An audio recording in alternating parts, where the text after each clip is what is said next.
Article 370 రద్దయిన తర్వాత అప్పుడే free Kashmir అవుతుంది అనుకున్న సమయంలోనే ఒక అంటే అక్కడ పర్యాటకుల సంఖ్య కూడా పెరిగింది.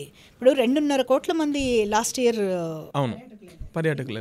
ఎందుకంటే it's very important for Kashmir. Tourism అనేది దట్ ఈస్ ద నంబర్ 1 వాళ్ళకి.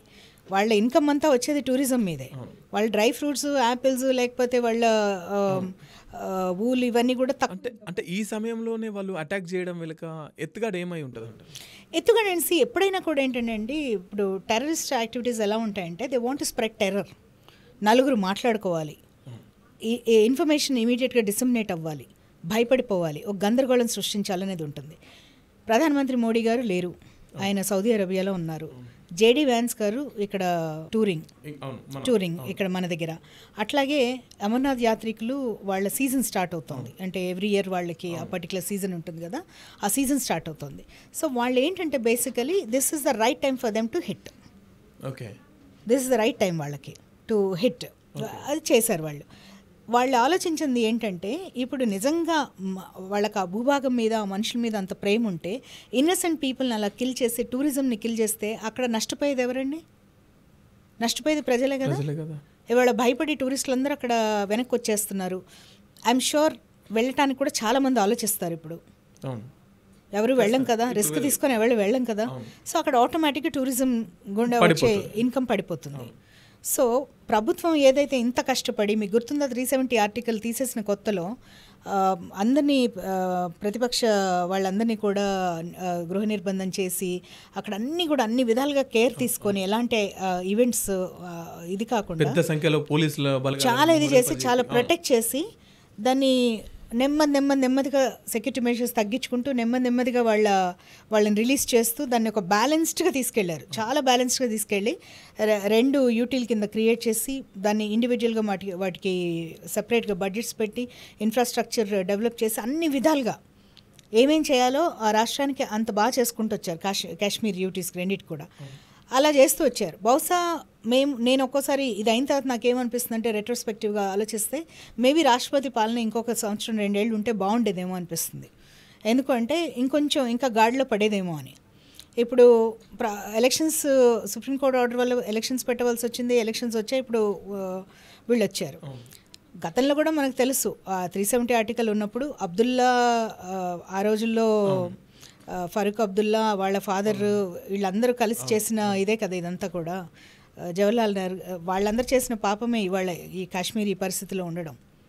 అప్పుడే కనుక క్లారిటీగా కనుక ఉండుంటే ఒకే దేశంలో 2 ప్రధానులు ఎలా ఉంటారు, 2 జెండాలు ఎలా ఉంటాయి, 2 కాన్స్టిట్యూషన్స్ ఎలా ఉంటాయి, ఇండియన్ సుప్రీంకోర్టు దీనికి లేకుండా ఓన్లీ అక్కడ హైకోర్టు వరకు ఎందుకు, అంటే ఇంత డిస్క్రిమినేషన్ అనేది ఎందుకు ఆ రోజుల్లోనే ఎందుకు చేశారు జవహర్లాల్ నెహ్రూ అనేది మనకు అర్థం కాని విషయం.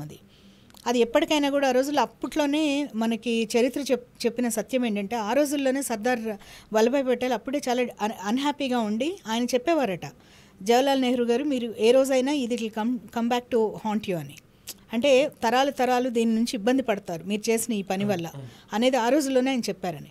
ఇప్పుడు హైదరాబాద్ ఉంది, హైదరాబాద్ విలీనం అవ్వలేదు మొదట్లో, తర్వాత విలీనం అయింది కదా. విలీనమైంది, ఇవాళ మీరు నేను ఎంత ప్రశాంతంగా మాట్లాడుకుంటున్నాము అంటే అందువల్లే. అలా అవ్వకపోవడం వల్లే కాశ్మీర్ అలా తయారైంది ఇప్పుడు. సో ఇట్లా ఇట్స్ వెరీ అంటే ఒక 100 ఏళ్ల నాటి ఒక ఆలోచన ఈ 2 నేషన్ అనేది. అట్లాగే ఒక 70 ఏళ్ల నాటి పాపం ఇది. బేసికలీ కాంగ్రెస్ వాళ్ళు చేసిన పాపం ఇది లిటరల్గా చెప్పాలంటే. I will not mince my words about it. ఎందుకంటే వాళ్ళు కొంత ఆలోచించి జాగ్రత్త చేసుంటే అపీస్మెంట్కి ఒక పరాకాష్ట అనమాట 370 ఆర్టికల్ అనేది. ఈ దాడి హిందువుల మీద దాడియా లేకపోతే భారతీయుల మీద దాడియా? ఇది భారతీయుల మీదే దాడి. ఎందుకు ఈ మాట అంటున్నానంటే 2 నేషన్ థియరీ అంటే ఏంటి? మతం ఆధారంగా 2 రాజ్యాలు ఫామ్ చేశారు, 2 దేశాలు ఫామ్ అయ్యాయి. అది ఒకటి పాకిస్తాను, 2 భారత్. అయితే మన పాలకులు అప్పుడేమనుకున్నారు అంటే ఎవరైతే భారతదేశంలో ఉండాలనుకుంటారో వాళ్ళు ఇక్కడే ఉంటారు, ఎవరైతే వెళ్ళిపోవాలనుకుంటారో వెళ్ళిపోతారు అని ఆప్షన్ ఇచ్చారు. కొంతమంది వెళ్ళిపోయారు, కొంతమంది ఇక్కడ ఉండిపోయారు. అలాగే మన హిందువులు కూడా కొంతమంది అక్కడ ఉండిపోయారు, మెజారిటీ ఇక్కడ ఉన్నారు. ఈ దేశంలో మెజారిటీ మతం ఏంటి? హిందువులు. మనము బేసికలీ వాళ్ళకి పాకిస్తాన్కి మొదటి నుంచి కూడా అదొక ద్వేషం మొదటి నుంచి కూడా వాళ్ళకు ఒక ద్వేషం ఉంది హిందువుల మీద. మెజారిటీ హిందువులు ఉన్నది ఎక్కడ? ఇక్కడే.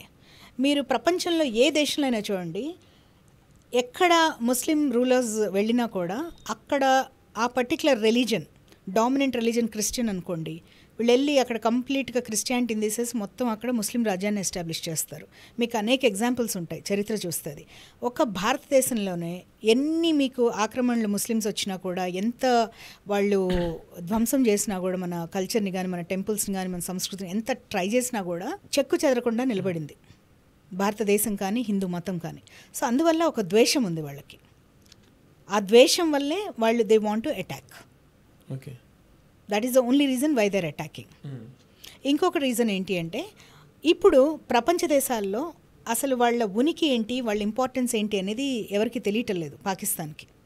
మీరు 1960s మీరు గమనిస్తే, మీరు చరిత్ర కొంచెం వెనక్కి వెళ్ళి చూస్తే, మనం 60s అలాగా భారతదేశం కన్నా ఎక్కువ డెవలప్మెంట్లో ఉండింది Pakistan. In fact all the south east Asian countries including Sri Lanka, భారతదేశం అన్నిటికన్నా కూడా మీకు వాళ్ళ జీడిపి కానీ చాలా హైగా ఉండింది.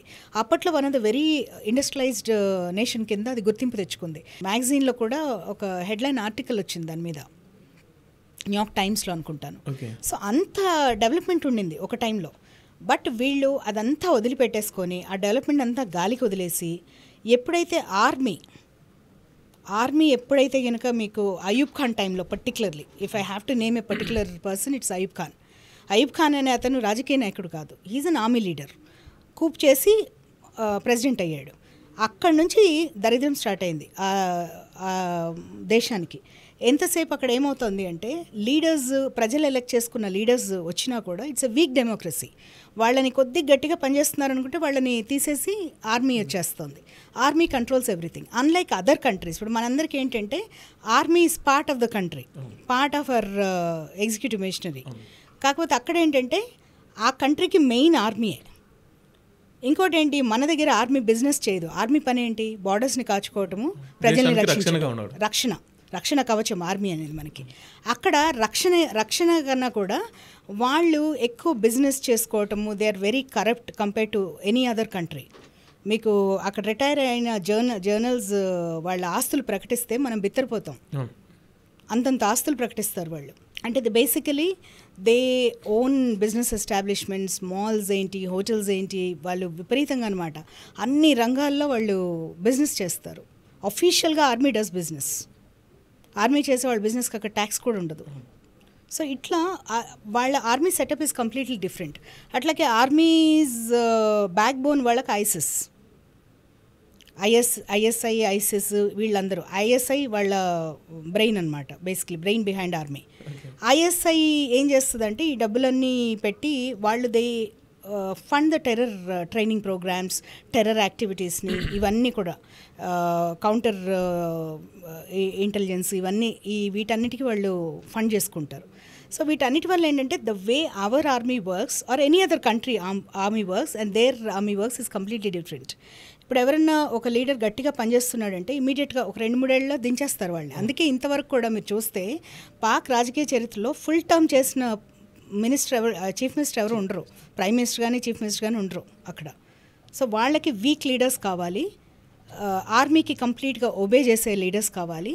ఆర్మీకి ఏంటి, మొన్నటి వరకు అంటే ఇటీవల కాలంలో తగ్గింది, బట్ మొన్నటి వరకు కూడా పాక్ ఆర్మీకి హెవీగా యుఎస్ నుంచి ఫండ్స్ వచ్చాయి. దాదాపు $33 బిలియన్ వచ్చాయి వాళ్ళకి ఓవర్ 16 ఏళ్లలో.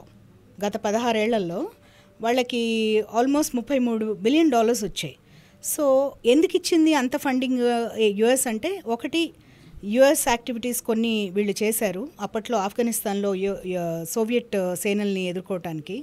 At the same time Osama bin లాడెన్ని పట్టుకోవడానికి, ఇట్లా టెర్రరిస్ట్ యాక్టివిటీస్ని కొంచెం కంట్రోల్ చేయడానికి హెల్ప్ తీసుకోవడానికి వాళ్ళు ఫండ్ చేశారు. కానీ ఎప్పుడైతే యుఎస్ రియలైజ్ అయ్యిందో అసలు హబ్ అంతా కూడా, అంటే టెర్రరిస్ట్ యాక్టివిటీస్ హబ్ అంతా కూడా పాకిస్తానే వీళ్ళని ప్రొటెక్ట్ చేస్తోంది, పాకిస్తానే వీళ్ళని ఏమంటారు వాళ్ళని దాచిపెడుతోంది, వాళ్ళకి ఆశ్రయం ఇస్తోంది అని ఎప్పుడైతే వాళ్ళకి అర్థమైందో, అందుకే మీరు గుర్తు తెచ్చుకుంటే పాక్ వాళ్ళకి తెలియకుండా పాక్ భూభాగంలోకి చొచ్చుకు వెళ్ళి వాళ్ళు ఒసామా బిన్ లాడెన్ని చంపడం జరిగింది. అప్పటి నుంచే వాళ్ళు ఫండింగ్ తగ్గించారు. ఫండింగ్ తగ్గించేటప్పటికి ఇప్పుడు వాళ్ళకి అన్నిటికీ కటకటగా ఉంది. వాళ్ళకి డబ్బులు లేవు, ఉద్యోగాలు లేవు, పావర్టీ ఉంది. జనంలో రెసిస్టెన్స్, ఒక సివిల్ వార్ కైండ్ ఆఫ్ ఇది ఉంది. ఒకవైపు బెలూచిస్తాన్ వాళ్ళు మాకు స్వాతంత్రం కావాలని కోరుకుంటున్నారు, ఒకవైపు తాలిబాన్ సమస్య, ఇట్లా అనేక చుట్టుముట్టి ఉన్నాయి వాళ్ళకి సమస్యలు. సో వీటన్నిటి నుంచి ప్రజల్ని డైవర్ట్ చేయాలంటే ఏం చేయాలి?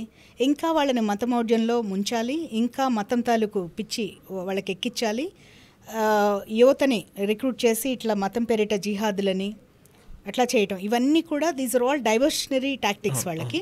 అట్లాగే వాళ్ళ ఉనికిని కూడా వాళ్ళు చూపించుకోవటం, మేము ఉన్నాము, మేము చేయగలుగుతాం ఇది అనేది.